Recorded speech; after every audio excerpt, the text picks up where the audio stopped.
स्वागत है star Bharat news 24 में। आज हमारे साथ मौजूद हैं एडवोकेट बिलाल सैफी, जो समाजवादी पार्टी से जिला महासचिव भी हैं हापुड़ के।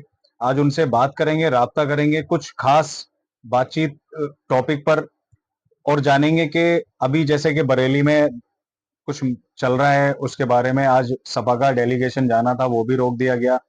वकालत के क्षेत्र में कुछ बात करेंगे कि वकालत के क्षेत्र में इनका क्या रुझान है और कितना कोई मुश्किलात हैं, क्या है, इस टॉपिक पे बात करेंगे और फिर इलेक्शन पे बात करेंगे। ठीक है? बिलाल जी, आपका बहुत-बहुत स्वागत है हमारे स्टार भारत जी, न्यूज़ जी, 24 में। बहुत शुक्रिया, बहुत एक बार फिर से जी। पहले तो आप बताइए कि वकालत के क्षेत्र में अगर हम बात करें, तो कभी ऐसा कोई केस आया है आपके पास जो बड़ा चुनौतीपूर्ण हो? सामने वाली पार्टी और आपका बहुत ज़्यादा लेट तक केस चला हो, उसमें उसके बारे में क्या कहेंगे? देखिए, बहुत केस मेरे पास आए और बहुत मैंने सोल्व भी करे, बहुत जजमेंट मेरे फ़ेवर में आए, चाहे कोई हत्या का मुकदमा हो, डकैती के भी मैंने बरी कराए और लूट वगैरह के भी, यहाँ तक कि पॉक्सो में भी अभी एक जजमेंट हाल ही में हुआ है। तो बहुत केस ऐसे आए हैं, जिन्हें बहुत ही मुश्किलात आई हैं हल करने में। लेकिन क्योंकि अब टेक्निकल बेस एविडेंस आजकल आ रही है, साइबर क्राइम का ज़माना चल रहा है, तो मुश्किलात उसमें आई। लेकिन अब क्योंकि एक्सपर्ट लगभग सभी जो बेयर एक्ट्स हैं वो मेरे क्लियर हैं और सभी तरीके से उन्हें जो है सॉल्यूशन मैं निकाल लेता हूँ।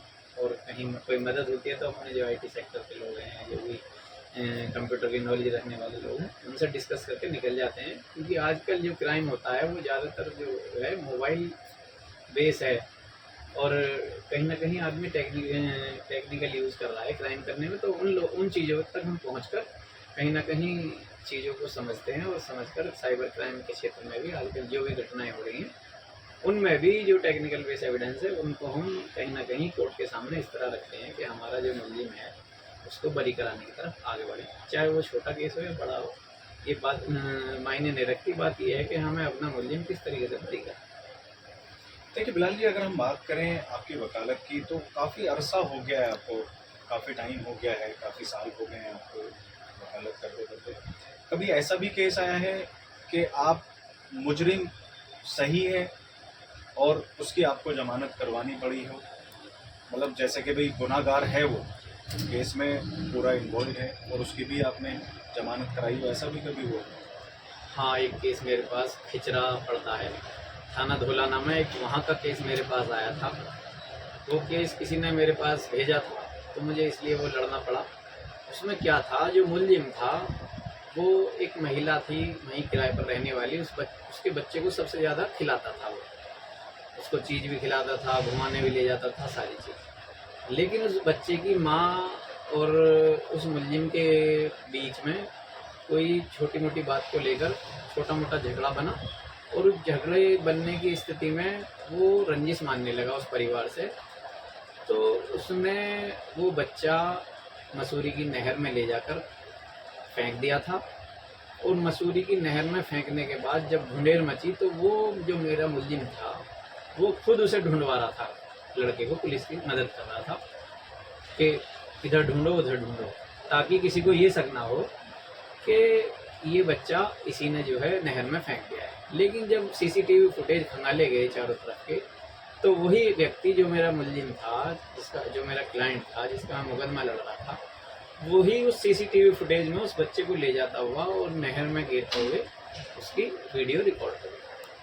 तो वो मेरे पास केस आया तो मुझे 2 दिन नींद नहीं आई, इसी वजह से कि मैं गलत आदमी का मैंने केस ले लिया है।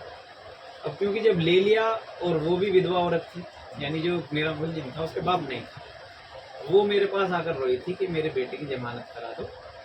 और क्योंकि मेरा इस दुनिया में और कोई है नहीं उसके अलावा, हालांकि जो मेरा मुल्जिम है वो उसकी डेथ हो गई पूरा ट्रायल होने से पहले ही। तो उस केस को मुझे लेते हुए सबसे बड़ी यही शर्म आई कि मैं कैसे पैसे में आ गया कि मैं सब चीज़ जानते हुए भी एक बालक के हत्या के गुनाहगार को और उसका जमानत करा रहा हूँ। हाई कोर्ट से उसकी जमानत हुई थी और उसका ट्रायल में लड़ रहा था। तो मुझे कई बार अपने ऊपर ये आया कि मैं गलत पैसे में तो नहीं आ गया कि मैं गलत का साथ दे रहा हूँ। लेकिन ये प्रोफेशन है और कहीं न कहीं जब हम किसी के वकील नियुक्त हो जाते हैं तो उसपे पूरी जान डाल देते हैं उसके लिए। और सब कुछ अपना निछावर कर देते हैं उसे बरी कराने के लिए, उसे छुटाने। मैंने उसे छुटाया भी, वो नाबालिग भी था बच्चा, लड़का, क्योंकि उसे इतनी समझ नहीं थी, इसीलिए उसने उस बच्चे को जो उसकी हत्या करी, नहर में गिरी। और उसको जो है वो, लेकिन ट्रायल के दौरान ही उसकी डेथ बीमारी से होगी। तो कहीं ना कहीं ऊपर वाला इंसाफ करता है। हम यहाँ अदालतों में अलग लड़ाई लड़ते हैं, लेकिन उसकी नज़र में जी। कुछ चीज़ें ऐसी होती हैं कि वो यहीं पे उन्हें बराबर करता है। बेशक मेरे लिए वो क्लाइंट था, मैं उसके लिए लड़ रहा था, लेकिन ऊपर वाले ने जो उसने गलत करा था उसकी सज़ा उसे ट्रायल के दौरान दी। हालांकि उसकी माँ उसके बाद भी बेचारी बहुत परेशान रही, पर उसे हम नहीं कर सकते जो ऊपर वाले ने लिख दिया इस केस में। तो उस केस को लेकर मैं बहुत परेशान रहा कि मैं गलत का साथ दे रहा हूँ। तो ये एक कठिनाई मेरे सामने आई। बाकी जितने भी मर्डर के मुकदमे मैंने छुड़ाए हैं वो सब निर्दोष थे, और मैंने उन्हें जिन लोगों ने उन्हें गलत फंसाया था, लड़कर मैंने बरी करा। देखिए, अगर इसी केस की हम बात करें, भाई बच्चे का आपने केस सुनाया, ये बात तो हम भी सुन के आपने बताया तो हमें भी थोड़ा अजीब सा लग रहा है बहुत। तो क्या जब आपको पता चल गया था पहली केस लड़ने के बाद, जब आपने केस ले लिया उसके बाद आपको पता चल गया था, आपके मन में ये नहीं आया कि आपको केस छोड़ देना चाहिए या आपको ये केस लड़ना नहीं चाहिए, इस तरीके का कोई सवाल नहीं आया? सवाल आया।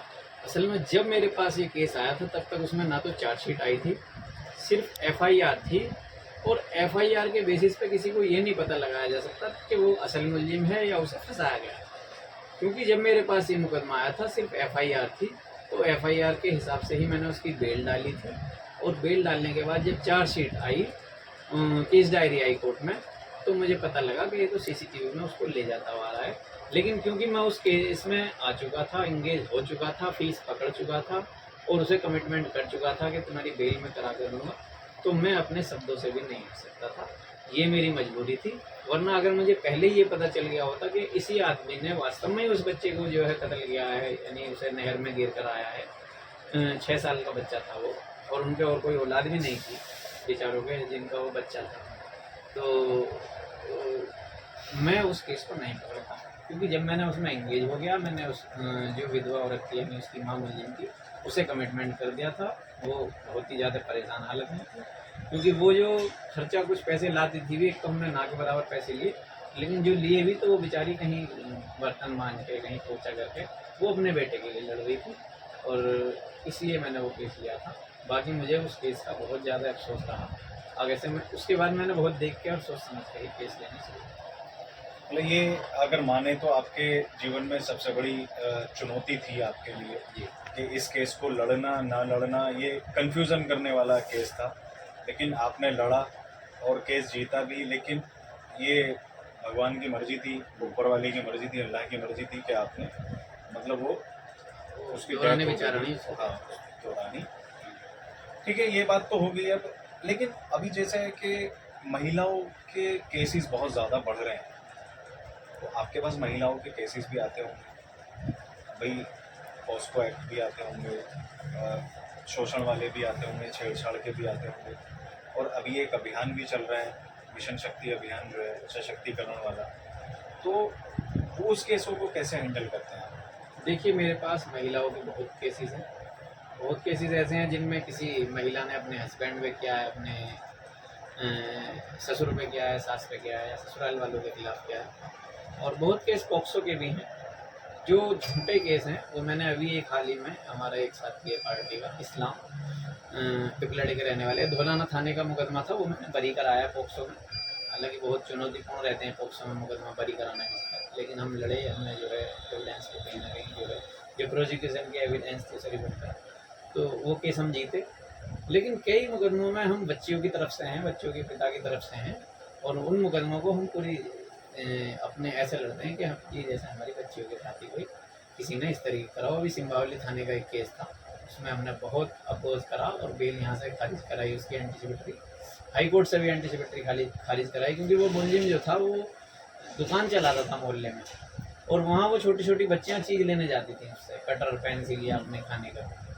तो वो उसने वहाँ पर उन बच्चियों के साथ जो भी हरकत करी वो वीडियो में कैद हो गया। तो हम उसमें उन बच्चियों की तरफ से वकील थे, और उसको हमने यहाँ से और हाई कोर्ट तक उसकी एंटीसिपेटरी बेल खारिज कराई। अब मामला विचाराधीन है, लड़ रहे हैं उन बच्चियों की तरफ से। तो जहाँ तक है, जब कोई लगता है कि फर्जी फंसाया गया तो उस केस में तो हम पूरे तरीके से ऐसा भी है, कुछ लोग मिसयूज़ करते हैं कानून का। बाकी जहाँ लगता है वहाँ मजबूती से लड़ते हैं हम। देखिए, अगर हम बात करें, अभी ये वाली बात तो आपने क्लियर कर दी, और अब जैसे कि एक शादी के बाद का जो महिलाओं का वो होता है कि ससुर पे केस कर दिया, अपने हस्बैंड पे केस कर दिया, वो कहाँ तक, कितने परसेंट तक वो ठीक होते हैं? मतलब पूरी फैमिली को उसमें जो है कोर्ट में नाम लिखवा दिए, वो कितने परसेंट तक वो सही होते हैं केसेस आपके? देखिए, मैं आपको बता दूं, सभी केसेस झूठे नहीं होते। कुछ केसेस फॉल्सली बनाए जाते हैं और कहानी जो है मेड आउट करी जाती है और मैनिपुलेशन चलती है। लेकिन क्या है कि कुछ सच्चाइयाँ, जहाँ सच्चाई होती है वो कहीं ना कहीं केस डायरी और चार्जशीट और जो हमारे जो कंप्लेंट केस है उसमें निकल कर आ जाती है। कोई बड़ा चढ़ा के स्टोरी बता देते हैं, लेकिन कहीं ना कहीं कुछ लोगों में सच्चाई भी और कुछ झूठे भी करे जाते हैं। तो मिसयूज़ कानून का कहीं ना कहीं होता है और कहीं कहीं समझिएगा उसका जो है गुड यूज़ भी होता है। तो सभी तरीके के लोग हैं। अब कुछ लोग, अब तो शादी का जो है, शादी होने के तुरंत बाद ही अधिकतर बहुत मामलों में 50 से 60% मामले ऐसे हैं जो अदालत तक आते हैं। तो बहुत मुश्किल हो गया है इस रिश्ते को बैलेंस करना। तो बहुत ज़्यादा तादाद जो है इन मुकदमों की है, जो ससुर पे, सास पे, देवर पे, जेठ पे, ननद पे, और मीडिएटर जो मध्यस्थ होता है, जो क्या नाम बिचौलिया होता है, उस पे। तो इन लोगों पर ये मुकदमे लगाए जाते हैं। कुछ में सच्चाई होती है, कुछ झूठे कुछ होते हैं। चलिए, ये बात भी जानकर आपने क्लियर कर दी है। अब एक सवाल और है वकालत से रिलेटेड मेरा। आपके साथ ऐसा भी हुआ है कि किसी निर्दोष का आप केस लड़ रहे हैं, किसी पार्टी का निर्दोष का आप केस लड़ रहे हैं, आपको भी पता है कि ये निर्दोष है, उसे फिर भी सजा हो गई है, उस केस को कैसे हैंडल करते हैं? मतलब उस केस को कैसे लेते हैं? देखिए, कभी गढ़ का बहादुरगढ़ का केस था और वो वास्तव में निर्दोष था। ज़मीन का डिस्प्यूट था, लेकिन जो वादी मुकदमा था उसने अपनी बेटी को आगे कर दिया। हमारे क्लाइंट को मुकदमा लिखा दिया था और मुकदमा भी पॉक्सो के अंतर्गत आया हुआ 376 के साथ साथ। तो वो निर्दोष होते हुए भी अब कहीं ना कहीं एविडेंस किस तरह की रही, कोर्ट की चूक कहीं या क्या कहीं, हमने तो अपना जो वर्जन था वो बहुत मजबूती से रखा और जो भी एविडेंस उन्होंने दी थी उसको कहीं ना कहीं रिवर्ट करा। लेकिन फिर भी उसके बाद सज़ा हो गई, तो उसके लिए अपीलीय न्यायालय बने हुए हैं, हाई कोर्ट है। यहाँ हमारी सुनवाई नहीं हुई, आगे होगी, तो वहाँ हमारी अपील पेंडिंग है। तो कहीं ना कहीं जो निर्दोष है वो ऐसा नहीं है कि अगर यहाँ से दोषी सिद्ध हो गया तो आगे निर्दोष नहीं हो सकता। हाई कोर्ट है, सुप्रीम कोर्ट है, रिव्यू पिटीशन है, बहुत चीज़ें हैं। मैं जहाँ तक समझता हूँ कि हाई कोर्ट हमारी उसमें जो है, जो हमारी जो हम डिफेंस में अपने एविडेंस लाए थे उसे कहीं ना कहीं कंसीडर करते हुए वो आदमी आज नहीं तो कल बरी होगा। बेशक यहाँ से सजा होगी, आगे उसका रास्ता खुला है और बरी होगा। मतलब निर्दोष को, आपका कहने का मतलब है कि जो निर्दोष है उसे बरी जरूर होगा, आज नहीं होगा तो आज के दिन जी होगा। जी, ऐसा है कि सजा खुल जाती है लेकिन उसके बाद भी हाँ क्लियर हो जाती है अपील डालने के बाद। ठीक है, अगर हम बात करें केसेस की, आपके जीवन काल में जब से आप वकालत कर रहे हैं, क्रिमिनल लॉयर भी हैं आप, तो इसमें आपके पास सबसे ज़्यादा केसेस किस कंडीशन के आते हैं? क्रिमिनल के आते हैं, क्राइम के आते हैं, या फिर एक ठगी का मामला चल रहा है, सोशल ठगी, सोशल मीडिया, उसके आते हैं, या फिर मतलब ये जो आते हैं हाउस वाइफ वगैरह के, हस्बैंड, ये वाले मैटर वाले आते हैं? देखिए, जहाँ तक ठगी और साइबर क्राइम का है, ये 2-3 साल में इन मुकदमों की बाढ़ सी आ गई है और बहुत ज़्यादा मैं कहूँगा कि कहीं ना कहीं अब जो थाने और साइबर थाने बनाए गए हैं, इनको सबसे ज़्यादा लोड ही अगर किसी का है तो वो साइबर क्राइम का है। तो साल 2 साल में तो इनकी ज़्यादा देखने को मिले हैं साइबर क्राइम, और लोगों के खातों से पैसे उड़ जाना, लोगों के बैंक में जा रहे हैं तो वहाँ से पासवर्ड चेंज करके बहुत तरीके हैं पैसे कमाने के, लोग कमा रहे हैं। किसी को लोन के नाम पर, किसी को नौकरी के नाम पर, किसी को विदेश भेजने के नाम पर, तो बहुत नुक्ते लोग अपना रहे हैं। कहीं तुम्हारा क्लोन बनाकर क्या नाम ATM का और पासवर्ड वगैरह सब। तो आजकल तो ये मुकदमे आ रहे हैं, लेकिन मेरे पास अधिकतर जो मुकदमे रहे हैं वो अच्छे और बड़े अच्छे लेवल के रहे हैं और बहुत ही मतलब अभी इसी साल में जो पिछला साल गया है 302 की मेरी 3-4 ST जो है जो छूटी हैं। गालन का केस हो, एक बहादुरगढ़ का केस हो, है ना, और एक लफे का केस है। तो ये 3-4 मुकदमे तो ऐसे छोटे हैं जो बिल्कुल ही मतलब हाईलाइटेड थे अपने समय में। तो लेकिन मैट्रिमोनियल भी मेरे पास बहुत हैं, बहुत मुकदमे हैं लड़कियों के, लड़कों के, पति-पत्नी को लेकर जहाँ रहा है। और कई मुकदमे में तो मैंने इतने अच्छे से पैरवी करी है कि मैं उन महिलाओं का बहुत अच्छा खर्चा बंधवा पाया हूँ पति से। जहाँ की उनके जो हस्बैंड थे वो ये कहते थे कि हम तुझे कुछ नहीं देंगे, हमारा कुछ नहीं बिगाड़ पाएगी। जो कहता है आदमी वो सब उन्होंने कहा, लेकिन उसके बावजूद कोर्ट से हमने जो बिल्कुल ही झुकने को तैयार नहीं थे, कोर्ट से खर्चा बनवाया, खर्चा दिलवाया और आगे भी जारी रखा। तो हर तरीके के मुकदमे हैं, पर अब थोड़ा सा ठगी वगैरह के ज़्यादा हैं, 420 वगैरह। तो लेकिन हत्या और रेप के मुकदमे की भी कमी है नहीं। मतलब कह सकते हैं कि अगर हम क्राइम की बात करें या मैटर मनी की बात करें तो मतलब सभी केस आपके पास आते हैं, जी। मतलब और लिमिटेड नहीं है, अनलिमिटेड आते हैं, जी। मतलब जिसका जैसा भी केस है आप सब हैंडल करते हैं। चलिए ये तो बात हुई वकालत की, अब थोड़ा सा राजनीति की तरफ को रुख कर लेते हैं। अब थोड़ा सा बात करेंगे, आप समाजवादी पार्टी के जिला महासचिव भी हैं हापुड़ जिले के। अब बात करेंगे थोड़ा सा राजनीति की।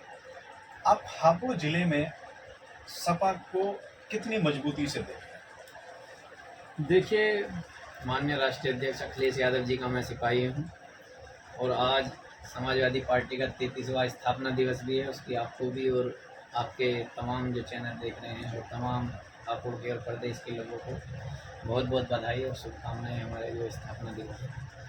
समाजवादी पार्टी, मैं कहता हूँ, जितनी भी पार्टी चुनाव कंटेस्ट करती हैं उनमें सबसे मजबूत पार्टी हापुड़ के अंदर है। चाहे आप धौलाना विधानसभा लगा लो, चाहे आप गढ़ विधानसभा लगा लो, चाहे आप हापुड़ विधानसभा लगा लो, तीनों विधानसभाओं में इतने मजबूत कैडर हैं, इतने मजबूत कार्यकर्ता, पदाधिकारी और इतने वोटर हैं हमारे पास। लेकिन आज हम कहीं ना कहीं एकजुट पार्टी के लोग नहीं हो रहे हैं और कहीं ना कहीं कमी किसी चीज़ में आ रही है। लेकिन हम बहुत जल्द उन चीज़ों को जोड़कर और माननीय राष्ट्रीय अध्यक्ष अखिलेश यादव जी के नेतृत्व में उनसे जिले की स्थिति बताकर सबको एकजुट करने का काम करेंगे और सभी लोग 2027 में मतभेद और मनभेद सब बुलाकर अखिलेश यादव जी को मुख्यमंत्री बनाने में जान लगा देंगे और 2027 में अखिलेश यादव जी इस प्रदेश के सूबे के मुख्यमंत्री होंगे। और हापुड़ जिले की तीनों सीट, चाहे गठबंधन हो किसी भी सीट पे या अकेले लड़ें, तीनों सीट अखिलेश यादव जी के समाजवादी पार्टी के खाते में जाने वाली हैं, क्योंकि तीनों पर ही भरपूर मतदाता समाजवादी पार्टी को देखना चाहते हैं। देखिए, अगर हम जिले की ही अभी बात कर रहे हैं, आपने खुद कहा है कि भाई अभी मतलब कुछ चल रहा है वो हम अखिलेश जी से मिलके उसे क्लियर करेंगे और 2027 में एकजुट होंगे। मतलब ऐसा क्या रीज़न है कि आप अब एकजुट नहीं हो पा रहे हैं, 2027 का इंतज़ार कर रहे हैं? मतलब हम भी ज़िले में रहते हैं, हमने भी देखा है कि समाजवादी पार्टी में बहुत सारे सबके विचार अलग अलग देखने को मिल रहे हैं। मैं आज आपसे बात कर रहा हूँ, आप भी समाजवादी पार्टी के जिला महासचिव हैं, आपके अलग विचार हैं। हम जिलाध्यक्ष जी से बात करते हैं, उनके अलग विचार हैं। हम किसी और पदाधिकारी से बात करते हैं, उनके विचार अलग हैं। सबके विचार अलग अलग हैं, किसी का विचार मिल नहीं रहा है। लेकिन समाजवादी पार्टी इस तरीके से हापुड़ जिले को कैसे अपना कैंडिडेट जिता कर दी? देखिए, विचार किसी के अपने व्यक्तिगत अलग हो सकते हैं, लेकिन सभी लोग पार्टी के हित में काम करने वाले हैं और पार्टी के हित के लिए कर रहे हैं और पार्टी को मजबूत करने के लिए कार्यकर्ताओं को जोड़ रहे हैं। फिर भी कुछ लोग, अगर उन्हें लगता है कि सम्मान कम मिल रहा है या कहीं कोई नेतृत्व में जिले पर कमी है, तो हम उसको दूर करके और माननीय अध्यक्ष जी से मिलेंगे और सारी बात बताएंगे। जो पुराने से पुराना कार्यकर्ता इस जिले में रह रहा है समाजवादी पार्टी का, उसको उसका पूरा सम्मान दिलाने का काम करेंगे, उसे जोड़ने का काम करेंगे, उसे उसके बूथ पर मजबूती से ड्यूटी लगाकर समाजवादी पार्टी को मजबूत करने का काम 2027 में मुख्यमंत्री अखिलेश यादव जी को बनाने का काम करेंगे। इस जिले से ज़्यादा मैं नहीं समझता कि कार्यकर्ता किसी जिले में समाजवादी पार्टी का होगा। बहुत कार्यकर्ता हमारे पास है जो रात दिन 27 आने का इंतजार कर रहा है और कहीं ना कहीं अखिलेश यादव जी को मुख्यमंत्री बनाना चाहता है। देखिए, अभी हम 2027 से पहले ही अगर इलेक्शन की बात करें तो अभी हाल फिलहाल में एक इलेक्शन आने वाला है, मार्च अप्रैल में जिला पंचायत का इलेक्शन आने वाला है। तो समाजवादी पार्टी की जिला पंचायत के लिए क्या तैयारी है?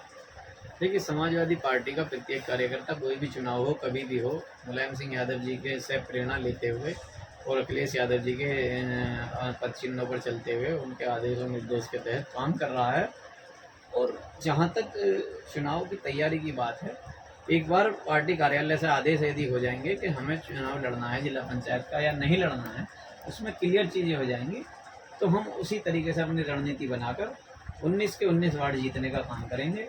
पहले भी हमारा जिला पंचायत अध्यक्ष यहाँ पर रह चुका है जनपद हापुड़ में, और समाजवादी पार्टी के बहुमत जो है यहाँ वार्ड, जो जिला पंचायत के वार्ड हैं उनमें रह चुका है। तो उसमें कोई बड़ी बात नहीं है। हमारे पास प्रत्याशी भी हैं, हमारे पास कार्यकर्ता भी हैं, हमारे पास बूथ एजेंट भी हैं, सब लोग हमारे पास मजबूती से हैं। अगर चुनाव हम कहीं कहीं जिला पंचायत का कंटेस्ट करेंगे तो हम जो है आपको जिला पंचायत अध्यक्ष हापुड़ में इस भाजपा सरकार में भी बना कर दिखा देंगे। देखिए, जब आपने भाजपा का जिक्र छेड़ ही दिया है तो अगर हम भाजपा की बात करें, पहले तो मैं भाजपा से पहले एक सवाल और करना चाहूँगा कि आप इलेक्शन को जीतने की बात कर रहे हैं 2027 को भी, और जो 2027 से पहले चुनाव कोई भी होगा उसे भी आप जीतने की बात कर रहे हैं। तो इतना मजबूत सपा पार्टी जिले में दिख नहीं रही है, जिले में कार्य दिख नहीं रहे हैं, तो किस तरीके से इलेक्शन को आप जिताने की बात कर रहे हैं? क्योंकि जब किसी काम के लिए लगा जाता है ना और सोचा जाता है, उसी दिशा में जो है आदमी दिन प्रतिदिन अपने काम को शिद्दत से करता है, तो उसे कहीं ना कहीं जीत हासिल होती है। और ऊपर वाला भी देखता है कि कौन संघर्ष कर रहा है और किसको जो है लगन है अपने काम के प्रति। तो समाजवादी का कार्यकर्ता है, अपनी पार्टी और अपने नेता के लिए, अखिलेश यादव जी के लिए लगा हुआ है। जहाँ तक काम की बात है, आप देखेंगे तीनों ही सीटों पर आज हमारा विधायक नहीं है, लेकिन अगर आप आंकड़े देखेंगे तो बहुत ही छोटे छोटे अंतर से हम इन तीनों सीटों को हारे हैं। यही अंतर, यही जो हमारे से अगर कहीं भूल थी, जो भी चूक थी, उसे सुधार करते हुए हम तीनों सीट जीतने का काम करेंगे। और जिला पंचायत में हम आपको यहाँ जिला पंचायत अध्यक्ष हापुड़ में महासचिव समाजवादी पार्टी का होने के नाते मैं आपको कह रहा हूँ कि भारतीय जनता की पार्टी की सरकार रहते हुए भी हम अपना जिला पंचायत अध्यक्ष आपको 2026 में बना देंगे। देखिए, आप पूरा वादा कर रहे हैं, पूरे कॉन्फिडेंट से आप बोल रहे हैं कि आप जिला पंचायत इलेक्शन जो है वो जीत कर दिखाएंगे, लेकिन इस बीच अगर हम बात करें तो ये गठबंधन की सरकार है, कांग्रेस से गठबंधन है, समाजवादी पार्टी है, ठीक है। तो अगर हम गठबंधन की बात करें तो क्या इस पर कोई असर पड़ेगा गठबंधन में? देखिए, गठबंधन तो राजनीति में होते ही हैं और कई बार चुनाव से पहले होते हैं, प्री पोल होते हैं, कई पोस्ट पोल, तो वो कोई बात नहीं है। अगर गठबंधन में भी चुनाव होगा, अगर कोई सीट हमारी तीनों में से गठबंधन पर जाती भी है तो समाजवादी पार्टी का कार्यकर्ता इसी तरह चुनाव लड़ाएगा जिस तरह वो साइकिल के सिंबल पर चुनाव लड़ाता है और जिस तरीके से वो अखिलेश यादव जी को मुख्यमंत्री बनाने के लिए रात दिन लगा रहता है।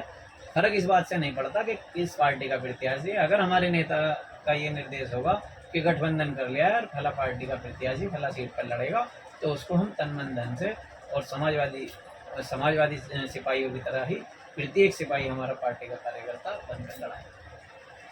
देखिए, आपने ये इलेक्शन की जानकारी दी।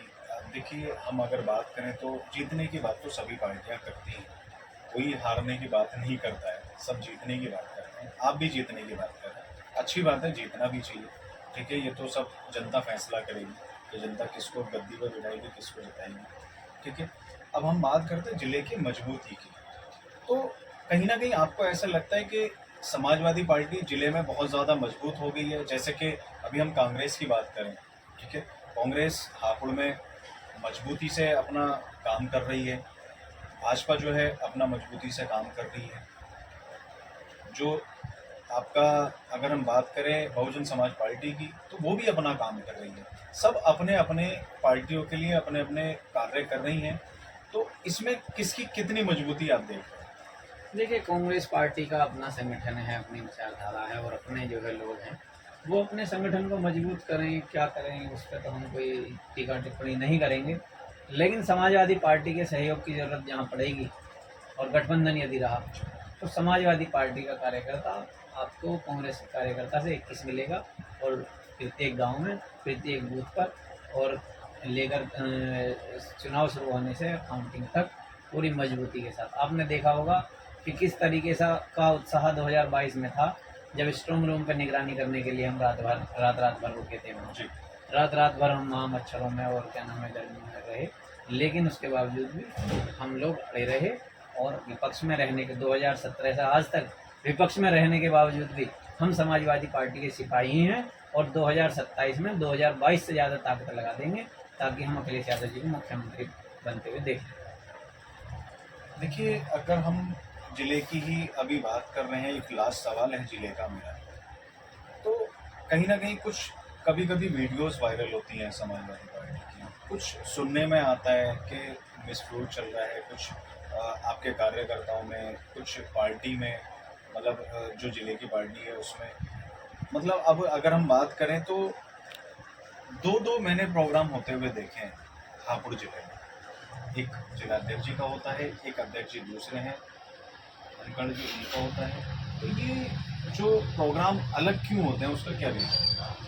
देखिए, बड़ा परिवार है और सबके अपने अपने विचार हैं, लेकिन मैं जब से महासचिव बना हूँ या उससे पहले से भी मेरी यही इस ज़िले में एक मुराद रही और मेरा यही प्रयास रहा कि कभी भी किसी भी मामले पर हम लोग आपस में ना बटें, अलग अलग प्रोग्राम ना करें, अलग अलग जो है जयंतियाँ ना बनाएं, जहाँ भी बनाएं एकजुट होकर बनाएं और ताकि हमारी मजबूती बनी रहे। और कुछ लोग हैं जो इन चीज़ों से पता नहीं क्यों सहमत नहीं होते हैं, पार्टी में गुटबाजी का सहारा लेते हैं या गुटबाजी पनपाने में मदद करते हैं, लेकिन मेरा प्रयास हमेशा यही रहा है सभी कार्यकर्ताओं से और पदाधिकारियों से कि महासचिव रहते हुए भी और पहले भी कि कभी भी हम गुटबाजी में ना पड़ें, क्योंकि हमारे अंदर की गुटबाजी कहीं ना कहीं हमारी जो है कमजोरी को जन्म देती है। तो हम अगर कमज़ोर हो जाएंगे तो पार्टी को किस तरह मजबूत करेंगे। इसीलिए मेरा सभी से ये निवेदन रहता है कि सब लोग एकजुट रहें, एकता बनाए रखें और समाजवादी पार्टी को पूरे उत्तर प्रदेश में सबसे अच्छा जिला यदि कोई हो या कहीं से जीत के जाए तो माननीय राष्ट्रीय अध्यक्ष अखिलेश यादव जी की नज़र हम पे हो कि हापुड़ के लोग पार्टी के जिताने के लिए एकजुट रहते हैं। चलिए, ये बात तो हो गई है अब जिले की। अब हम रुख करते हैं प्रदेश की बात करें, पूरे उत्तर प्रदेश की बात करेंगे, देश की भी बात करेंगे। तो अभी हम अगर बात कर रहे हैं तो देश में समाजवादी पार्टी कितनी मजबूत आपको लग रही है? देखिए, समाजवादी पार्टी देश की तीसरी सबसे बड़ी पार्टी है, जहाँ के कांग्रेस तो बहुत पुरानी पार्टी है, भारतीय जनता पार्टी के भी बहुत समय हो गया है चुनाव लड़ते लड़ते और आप सत्ता में भी है लगभग 2014 से 10-11 साल हो गए और हम 2017 से सत्ता में नहीं रहे, बावजूद इसके हम आज देश की तीसरी सबसे बड़ी पार्टी हैं।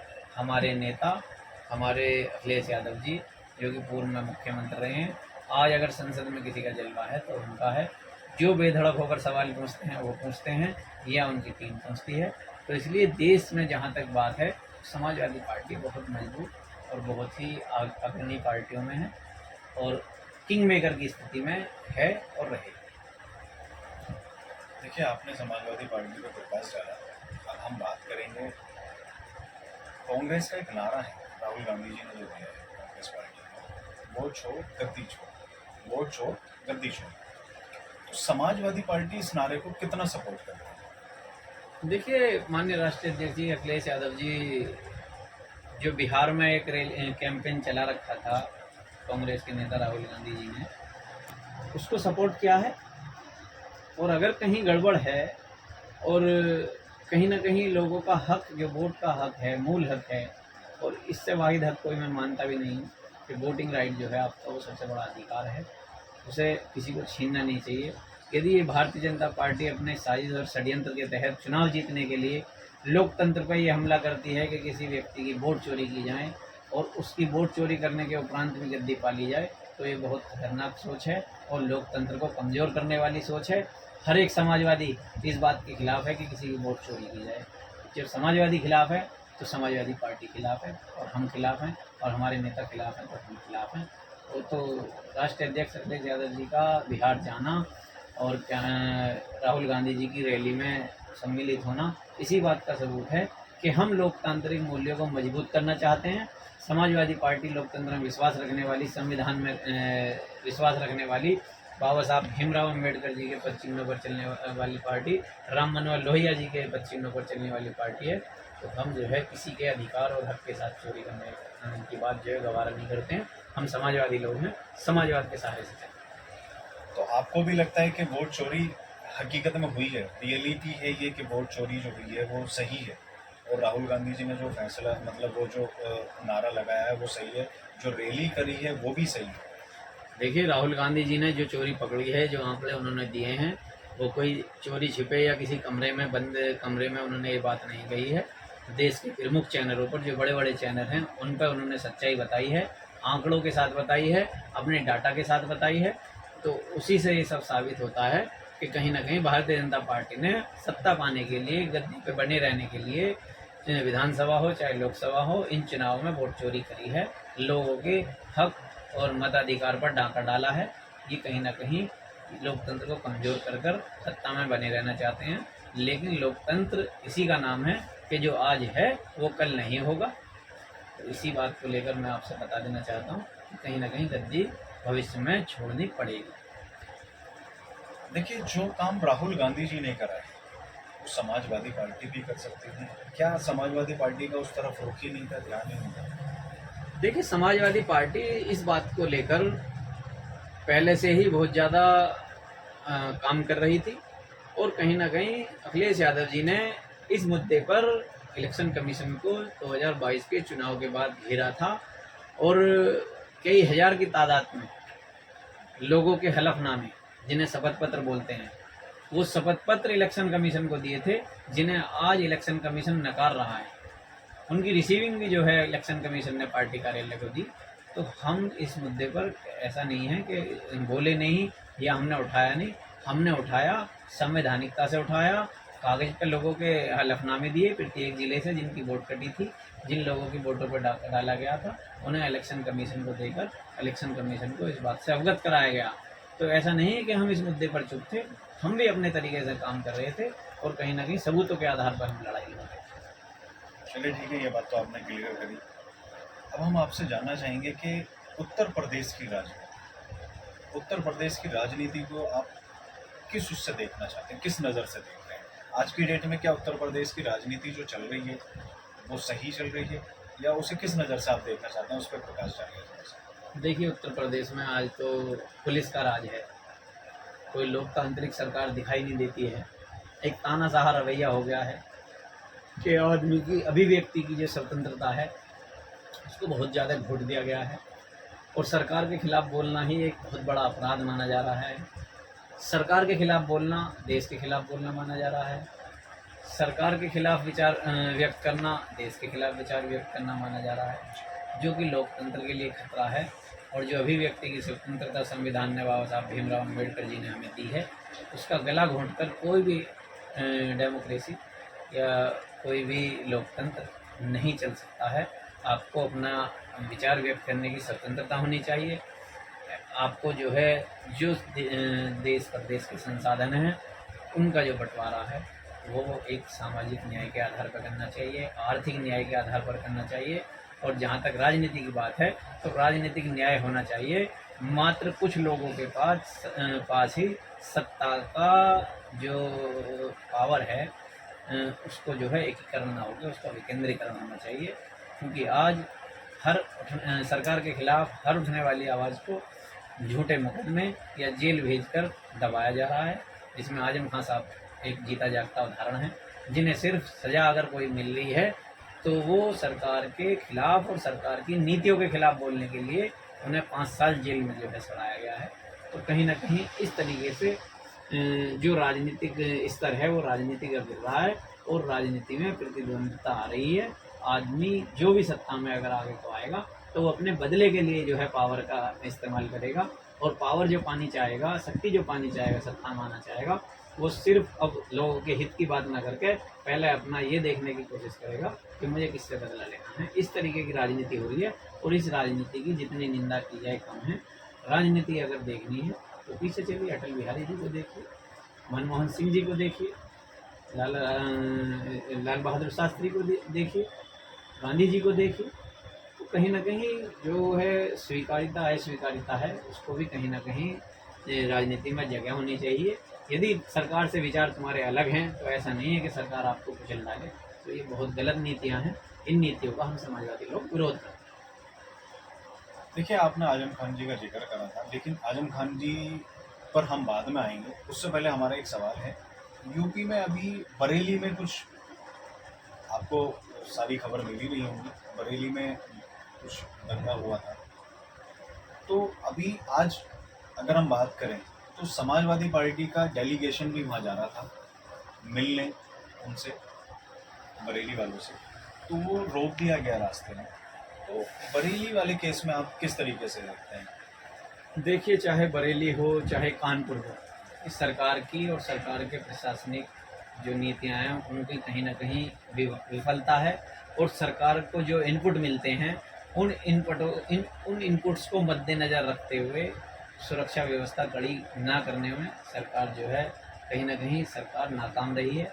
और ये सरकार द्वारा सरकार की नीतियों की विफलता के कारण हुए हुए दंगे हैं। तो इसके लिए कहीं ना कहीं भारतीय जनता पार्टी और उसकी सरकार जिम्मेदार है। अदरवाइज यदि ये पहले से ही यहाँ पर सुरक्षा व्यवस्था कड़ी की गई होती, लोगों को जो व्हाट्सएप ग्रुपों में चल रहा था, जिस तरीके की अफवाहें फैल रही थी, यदि उन्हें रोका जाता, इंटेलिजेंस फेलर है और सरकार कहीं ना कहीं विफल रही है लॉ एंड ऑर्डर बनाने में। ये उसकी विफलता है और कहीं ना कहीं सरकार को इस पर अहम जो है सोचना चाहिए कि वो किस तरीके से लोगों को कुचल देना चाह रही है। बहुत ही गलत है। लोगों को अभिव्यक्ति की आज़ादी देनी चाहिए, उन्हें स्वतंत्रता है।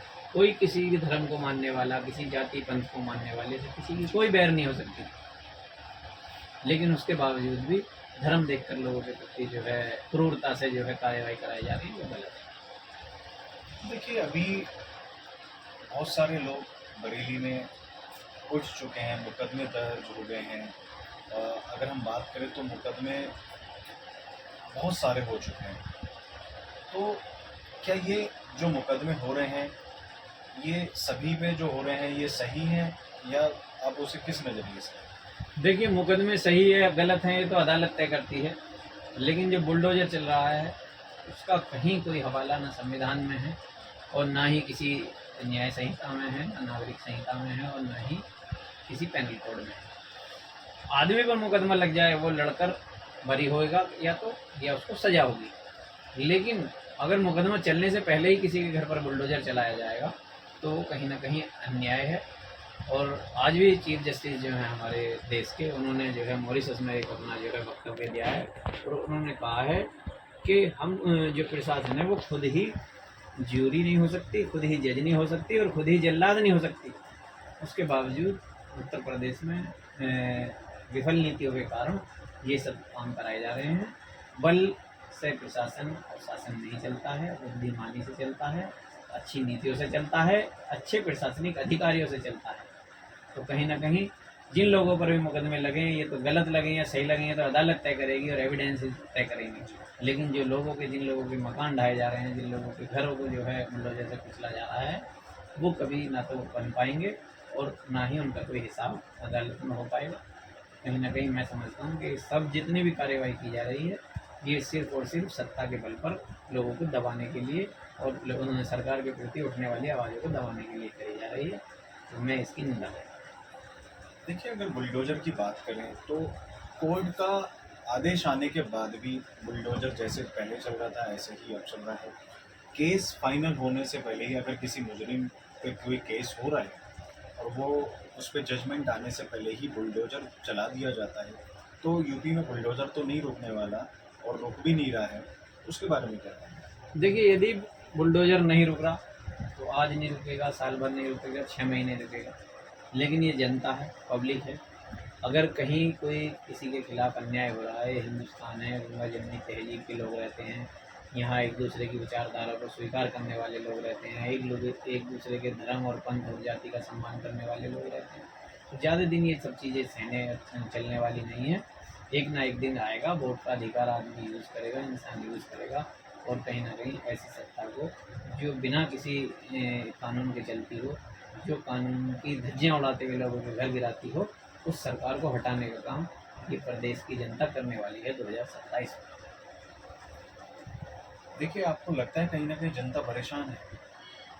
देखिए जनता तो परेशान है, त्रस्त है, चाहे प्रशासन से हो, शासन से हो या उसकी नीतियों से हो।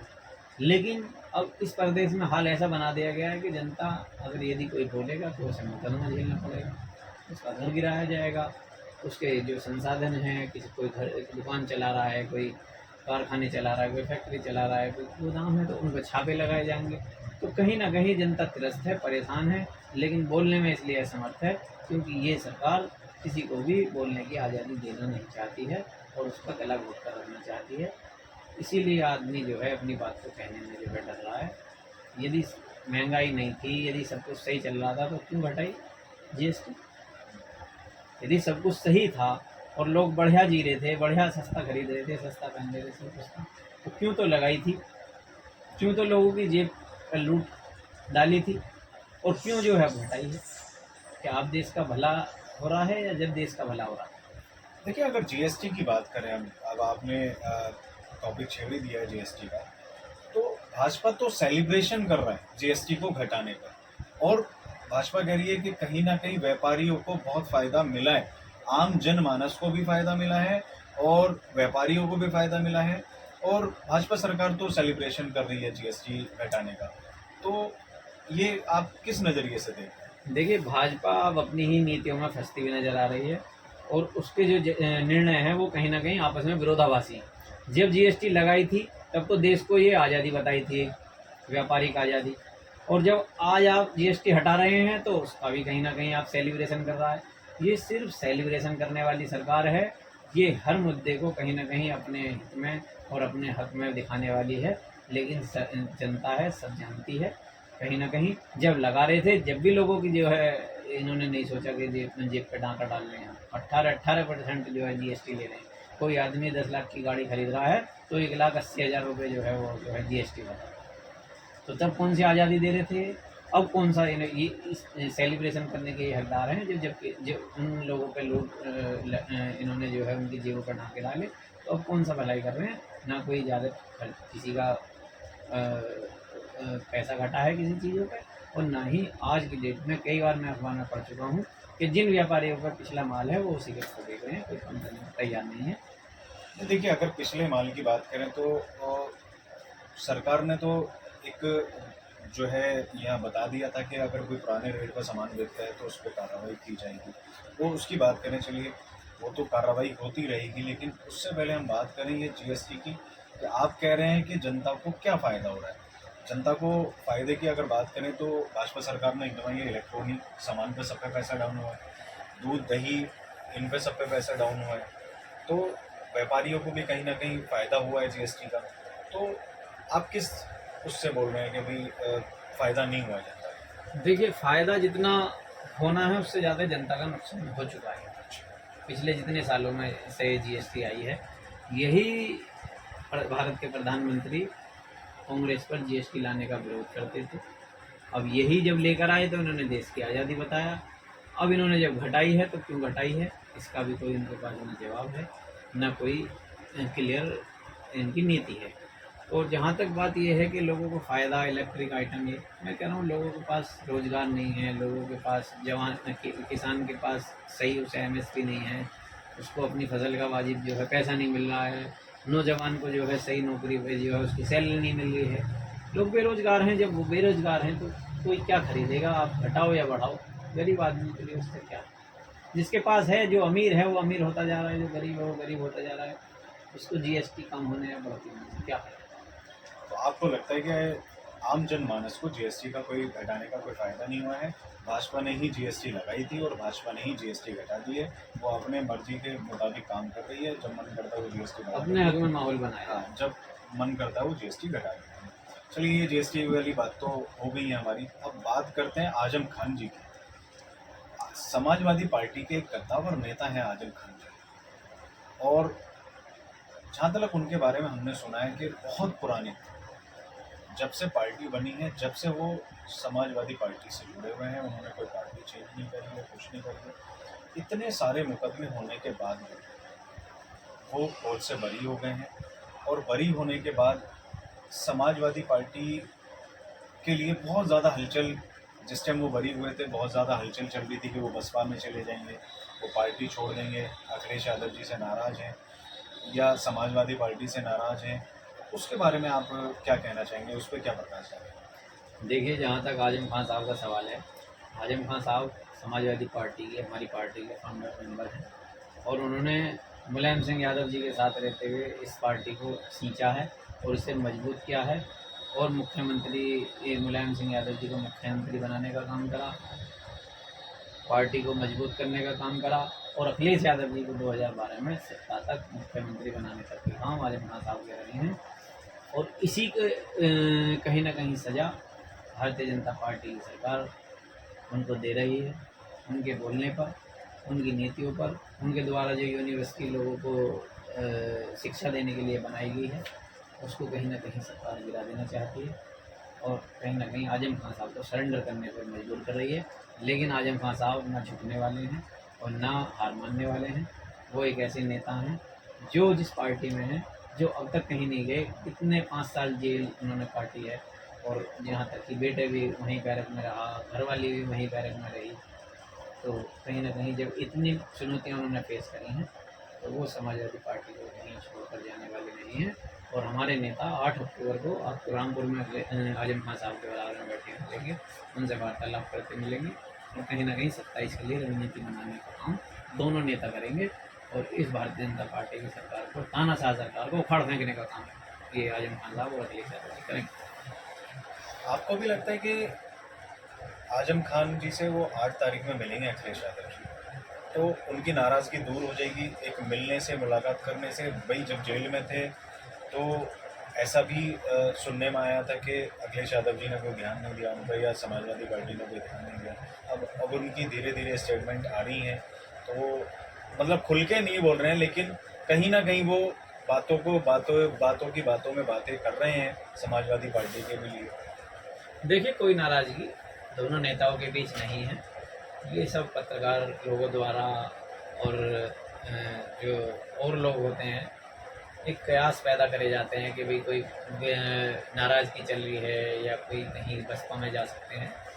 ये सब कहीं न कहीं फिजूल की चीज़ें हैं। कहीं समाजवादी पार्टी के कद्दावर नेता नहीं जाने वाले और अखिलेश यादव जी से कोई नाराज़गी नहीं है। अब्दुल्ला आजम खान साहब का भी पहले एक स्टेटमेंट आ चुका है कि समाजवादी पार्टी को जितनी हमारी मदद करनी चाहिए थी इतनी करी है और आजम खान साहब भी कोई नाराज़ उनसे नहीं है और वो कह रहे हैं कि वो मेरे घर आएंगे तो मैं तो इस्तेमाल करूँगा।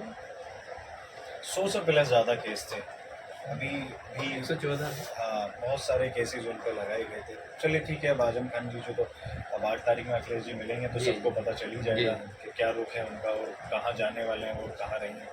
तो एक समाजवादी पार्टी के एक नेता और जेल से रिहा हुए हैं जिनकी हम बात करें, विधायक हैं इरफान सोलंकी जी। तो उनका स्वागत बड़े धूमधाम से किया गया था, बड़े मतलब अगर हम कहें तो उन्हें जो लेने गए थे बहुत ज़्यादा रोड जाम कर दिए गए थे, बहुत ज़्यादा मतलब उत्साह और जिज्ञा उनमें देखने को मिला। उसके बारे में क्या कहें? देखिए, जेल से जब व्यक्ति छूटता है, आदमी छूटता है तो उसके चाहने वालों को इंतज़ार रहता है और वो लोग कहीं भी हों, किसी भी स्थिति में हों, उसको लेने पहुंचते हैं। हम भी बहुत लोगों नेताओं को, जो अगर कोई हमसे जुड़ा हुआ है और वो जेल में हो, छूट रहा है, तो हम भी कई बार लेने पहुंचे हैं। तो उत्सुकता उसके कार्यकर्ताओं में, उनके समर्थकों में रहती है। जहाँ तक बात इरफान सोलंकी जी की है, उनके चाहने वालों की भी कोई कमी नहीं है उनकी कॉन्स्टिट्यूंसी में और आसपास की कॉन्स्टिट्यूंसी में। और जहाँ तक आजम खान साहब की बात है, तो आजम खान इन चीज़ों के प्रति थोड़े से नरम हैं, संजीदा हैं और वो चाहते भी नहीं कि इस तरीके की चीज़ें सड़कों पर हों। बावजूद इसके उनके काफ़िले में जितनी भी गाड़ी थी जो लेने गए थे उन लोगों को, पहले तितर-बितर प्रशासन द्वारा किया गया। कोई गाड़ी से गया है तो उस गाड़ी का चालान काटा गया। लगभग सभी गाड़ियों के मिलाकर 75,000 से 1 लाख रुपए के बीच चालान करेंगे और लोगों को उनके काफ़िले में शामिल होने से रोका गया और कहीं न कहीं पाबंदी लगाई गई कि लोग इनको इस तादाद में लेने नहीं आए। वरना ना तो आजम खान साहब के चाहने वालों की कमी है और ना ही उनके समर्थकों की कमी है और ना ही उनके प्रति मतदाताओं की कमी है। अब चुनाव करा दो उनका भविष्य में, तब जीत के साथ जाएंगे। तो वो बड़े नेता हैं और कहीं ना कहीं रामपुर का विकास उन्होंने किया है और रामपुर की पहचान बदली है। जो चाकू की थी उसे कलम पे लाके जो है उन्होंने जो है स्थापित किया है और बहुत बड़ी यूनिवर्सिटी उन्होंने बनाई है। तो कहीं ना कहीं आजम खान साहब का अलग रुतबा है और अलग ही राजनीति है। और उन्होंने कभी किसी धर्म जाति और उसके आधार पर, हमने भी कोई उनका निर्णय ऐसा नहीं देखा कि जाति के आधार पर उनका कोई निर्णय हो या पंथ के आधार पर हो, मजहब के आधार पर हो, समुदाय के आधार पर हो। तो उन्होंने जो है यहाँ तक कि जो मेला लगता है कुंभ का, उसके अध्यक्ष तक वो रहे हैं। तो बहुत अच्छे नेता हैं और काबिल के आदमी हैं। और इतने संकट आने के बावजूद भी अगर कोई आदमी अपनी जगह पर खड़ा है तो वो सत्य है और सच्चाई के साथ। देखिए, अगर हमने उनके स्टेटमेंट की बात करें तो हाल फिलहाल में अभी उनका एक स्टेटमेंट चल रहा था, किसी न्यूज़ एंकर से वो बात कर रहे थे, न्यूज़ रिपोर्टर से बात कर रहे थे। उनसे अगर बात करी गई कि भी पार्टी को दोबारा से आने की, पार्टी में तो हैं अभी वो, लेकिन पार्टी को दोबारा से अगर ज्वाइन करने की बात करें तो उन्होंने स्टेटमेंट में अपना कहा कि मैं पहले इलाज कराऊंगा, तबीयत ठीक नहीं है उनकी, मैं पहले इलाज कराऊंगा उसके बाद देखिए। देखिए, किसी भी व्यक्ति को इस एज में आके, जो कि उस एज में आदमी पे जो उम्र है उसका भी कहीं ना कहीं तकाजा रहता है। तो 5 साल अगर जेल में आदमी है, जेल का इलाज आप जानते हो, तो वो पहले आदमी अपने तन को देखेगा, अपने घर को देखेगा, उसके बाद कहीं ना कहीं राजनीति की बात करेगा और राजनीति में आने का फैसला करेगा। तो कहीं ना कहीं जो चुनौतियाँ शारीरिक रूप से उनके सामने आई हैं, यहाँ तक कि एक रोटी और नींबू से उन्होंने जो है वहाँ पर गुजर बसर करा कि ताकि कोई किसी तरीके का पॉइजन जो है खाने में ना मिला दिया जाए।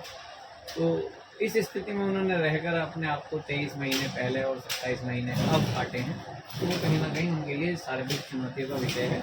और अगर शरीर आपका ठीक रहेगा तो आप राजनीति करें, किसी फील्ड में रहें, तो बेहतर जब ही रहता है जब शारीरिक रूप से ठीक हो। तो यही उनकी अच्छी सोच है कि पहले आप अपना इलाज कराओ, उसके बाद जो है दुनिया है, राजनीति है, सब चीज़ें फील्ड हैं, खुला हुआ है, कहीं भी जाओ, कहीं भी जाओ।